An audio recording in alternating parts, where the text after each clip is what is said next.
Good morning guys, so it's Friday and it's BOOKTUBEATHON day 5 and the book that I'm picking up this morning is They Both Die at the End by Adam Silvera.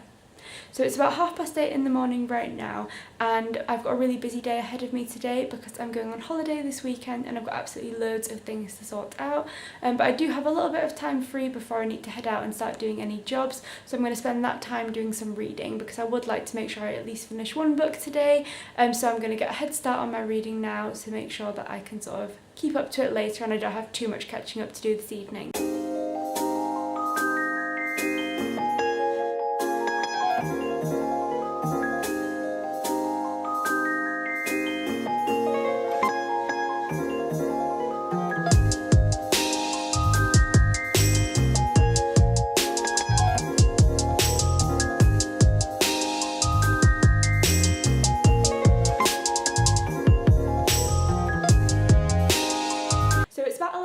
Now, and I spent about an hour before breakfast with my hat on reading some more of They Both Die at the End, and I'm now about halfway through the book. So it's a really interesting concept where people get a 24-hour warning when they're about to die and then have the option to meet other people who are also in that position, and so both of the main characters have met and it's looking quite interesting, although there's definitely some quite cheesy bits and I'm not entirely sure how much I like the book just yet, but it is a really interesting concept and I'm looking forward to reading some more. It's also a really easy read and I'm finding it quite easy to just read it really quickly, which is also great because I don't have all that much time today, so it's great to have something I can get through quite quickly. But for now I have to go out and get on with some of my jobs, like getting stuff ready for my holiday, so I'm not exactly sure how much time I'm going to have for reading now until later on in the afternoon or evening. So it's about 3 o'clock in the afternoon, and in between taking Ruby for her walk and doing some jobs, I managed to get a little bit more reading of They Both Die at the End done, and I'm now about 250 pages into the book with about 100 left to go until the end.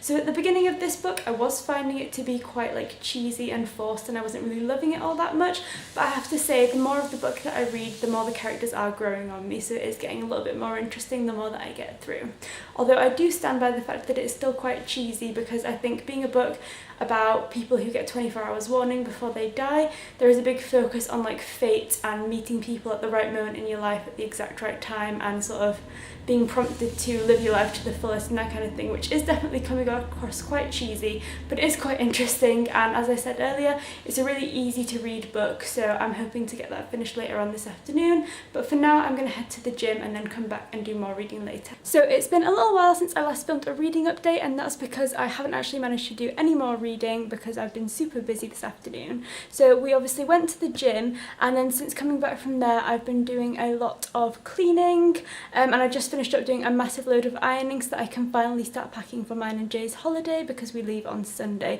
so I really ought to start packing. And also this week we have been house sitting for Jay's parents, and they're coming back in the early hours of tomorrow morning, and we got a kind of strange request from them, which was to bake them a lemon drizzle cake for when they get home. So I spent a little bit of time this afternoon making a really delicious looking vegan lemon drizzle cake that I absolutely can't wait to dig into tomorrow after they've gotten home. So it's actually now almost dinner time and I've still got a little bit of cleaning left to do, so I'm not exactly sure if I'm going to be able to do any more reading for a while. I'm probably going to try and squeeze some in before dinner, but if not, the rest of They Both Die at the End will have to wait until after dinner. So it's about 8 o'clock in the evening now and I finally finished up with all of the cleaning that I needed to do, and I've just put a pizza in the oven. We're going to be watching the next Harry Potter movie, which is Harry Potter and the Order of the Phoenix, with our dinner, but seeing as time is absolutely running away with me this evening and I've not gotten as much reading done as I would have liked to, I'm just going to pop my hat on and do a little bit more reading of They Both Die at the End whilst my pizza is in the oven. So I'm quite pleased because I actually just managed another 30 pages of They Both Die at the End while my food was cooking,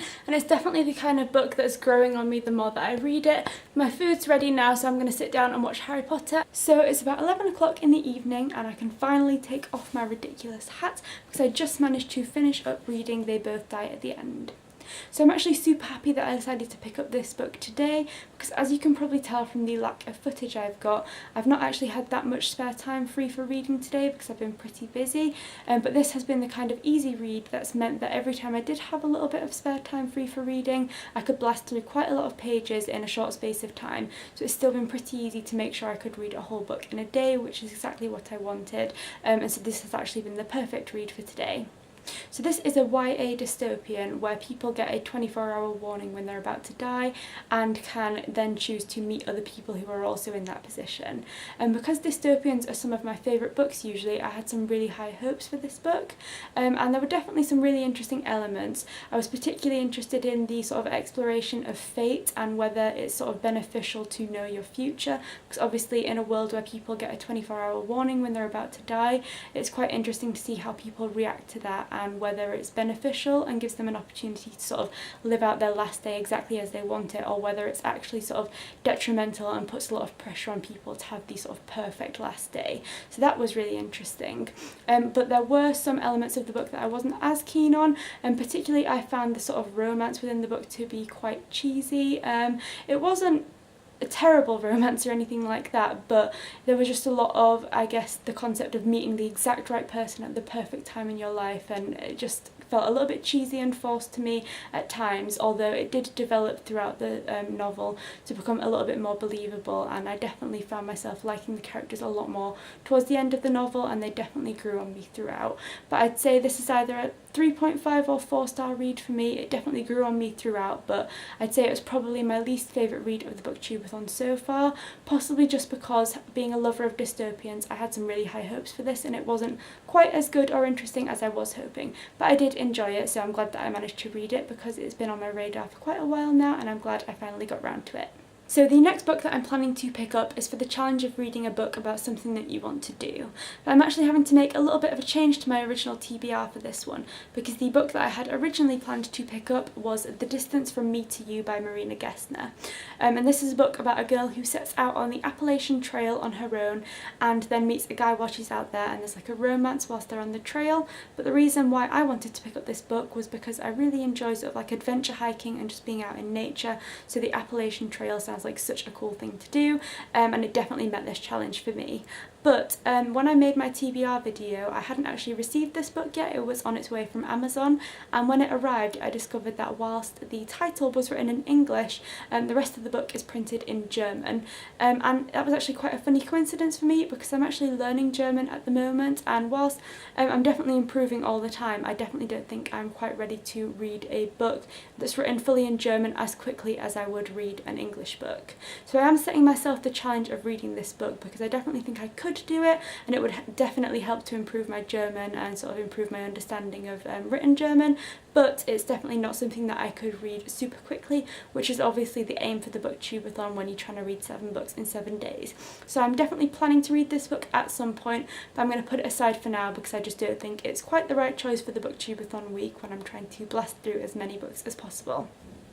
So I've decided to replace this book with The Guernsey Literary and Potato Peel Society by Mary Ann Schaffer and Annie Barrows. And this funny titled book is actually about a writer who is sort of sending letters to, I think, someone who had been part of a book club. So the reason this is about something that I want to do is because I've never actually been part of like a physical book club. I guess you could consider BookTube to be a book club of sorts, but I've never been part of like a physical book club with real people, and I think that would be such an interesting thing to do, to be able to sort of meet up with people and discuss books. And it's also about writing and writer's block, and I definitely think I'd like to challenge myself to try and write a little bit more when I've got the time, so it definitely meets a few things that I'd like to sort of try and do. So this seems like it's going to be a really interesting read, and I'm also excited to pick it up because there is a film that recently came out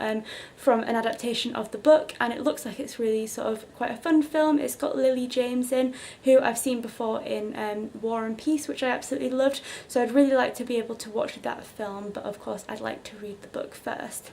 So I'm not actually going to be picking that book up this evening though, because as I said, it's past 11 now, so it's getting quite late and I still need to do some packing for our holiday, so I don't really have any time left for reading this evening. So at the end of BOOKTUBEATHON day 5, I managed to read another book, and in total I read 368 pages today. So that brings up my total reading up to 5 books in total for the BOOKTUBEATHON and 1,658 pages so far read for the full BOOKTUBEATHON. So that's it for my BOOKTUBEATHON day 5 vlog. Let me know in the comments how your BOOKTUBEATHON is going and how many books you've managed to read so far, and I'll see you tomorrow for BOOKTUBEATHON day 6.